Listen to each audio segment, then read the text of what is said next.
Have you ever wondered how to get started as a coding teacher? This video will show you what a coding teacher should know. Please watch all the way to the end because there is a bonus tip.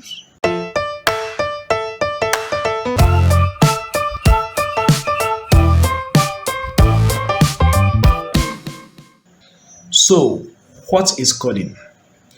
Coding is the art of writing step-by-step instructions for a computer to follow in order to attain a goal or complete a task.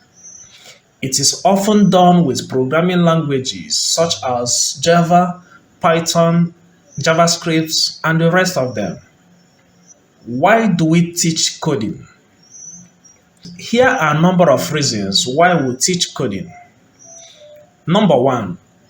Coding encourages creativity. Number 2, math becomes more enjoyable and interesting when it is coded.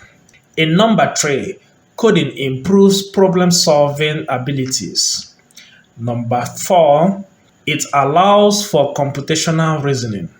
Number 5, it encourages active learning. So this brings us to what coding teachers should know. To become a coding teacher, there are basic things you should know and teach. Let us take them one after another. Number 1, algorithm. The very first concept of coding is algorithm. This is a step-by-step definite process to provide a solution for a problem.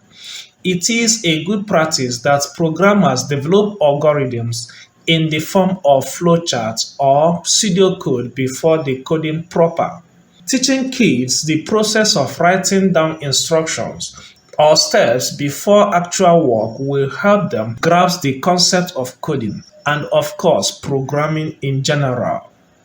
Number 2, sequence. Generally speaking, sequence simply means to complete a task following a certain order. Considering algorithm as discussed above, it is a way of putting those instructions in order. This actually is a core skill in programming and a great introduction to coding for kids. This can be integrated into classroom lessons by teaching children the order of topics in a particular subject or by asking them to list the order of classroom routine. Number 3, loop. Loop is basically something that goes round and round again and again. Loops in coding allow you to repeat a process again and again. In fact, the loop will continue to repeat until an instruction is given to it to stop. This concept can be taught by explaining to kids how they come to school on a daily basis. The process stops on a weekend or when school closes for the term or semester. Number 4, decomposition. Decomposition basically is breaking down problems into smaller and more manageable units. Teachers can do this by asking pupils to break down a process or daily routine into smaller steps. For instance, if you ask a kid to teach you how to brush teeth, many of them are likely to give you a brush and ask you to start brushing immediately. But teachers need to get them to learn how to break down the process into smaller pieces. Number 5, branch. Branching in programming simply means to check conditions that determine the choice being made. In other words, it is making a decision based on what has happened or what is currently happening.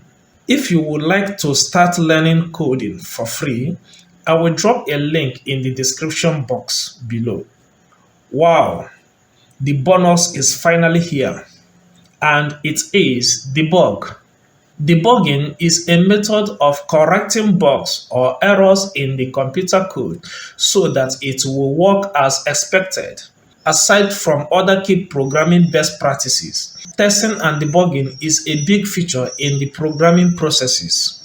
In fact, there is a field of work known as software testing, It is advised that you contract a tester to check your software or web application before deploying them. I believe you now understood what coding teachers should know. Let me have your thoughts in the comment section below. If you enjoyed this video, kindly subscribe and turn on the notification bell so that you'll be notified when next we upload a video. Also press the like button to help others to see this video. Until next time, bye.